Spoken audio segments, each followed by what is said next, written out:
உங்களுக்கு அறிவோ அறிவுனே? அடே, எனக்கு இருக்கிற அறிவுக்கு இந்த ஆளினார் அழகுராஜா அமெரிக்காவில இருக்க வேண்டியவன்டா. ஏதோ என் கஷ்ட காலம் இந்த வரப்பட்டிக்காட்டுல வந்து பழனியப்பன் சைக்கிள் வீலுக்கு பெண்ட் எடுக்கிறேன். வீலா இது வில்லு மாதிரி இருக்கு. அண்ணே, நீங்க பெரிய ஆளுண்ணே.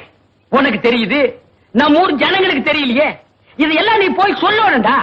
ஆம்பளைங்கிட்ட சொல்லணுங்கிறது முக்கியம் இல்ல, நம்ம ஊர் பொம்பளைங்கிட்ட போய் சொல்லணும். அம்மா, அக்கா, தங்கச்சி, அழகராஜன் ஒரு கெட்டிக்காரரு, பெண்ட் எடுக்கிறதுல வீல் நிமித்துறதுல ஒரு வல்லவரு, அவர் ஒரு நல்லவரு, இப்படி எல்லாம் போய் சொல்லணும். டேய், நான் ஒரு சிற்பி மாதிரிடா. எப்படி செதுக்கிறேன் பாத்தியா? இந்த ஊர்ல உன்னை யாருமே கிட்ட சேர்த்துக்க மாட்டேங்கிறாங்க. ஏன்னா கிட்ட வந்தா நீ கடிச்சு போடுவேன். அப்படி இருந்து உன்னை ஏன் நான் சேர்த்து வச்சிருக்கேன்? இது எல்லாம் போய் சொல்ல வேண்டியதான். சொல்லுங்க. ஏண்டா பல்லு விளக்கலையா? விலகிட்டே. அதான் இப்படி நாருது.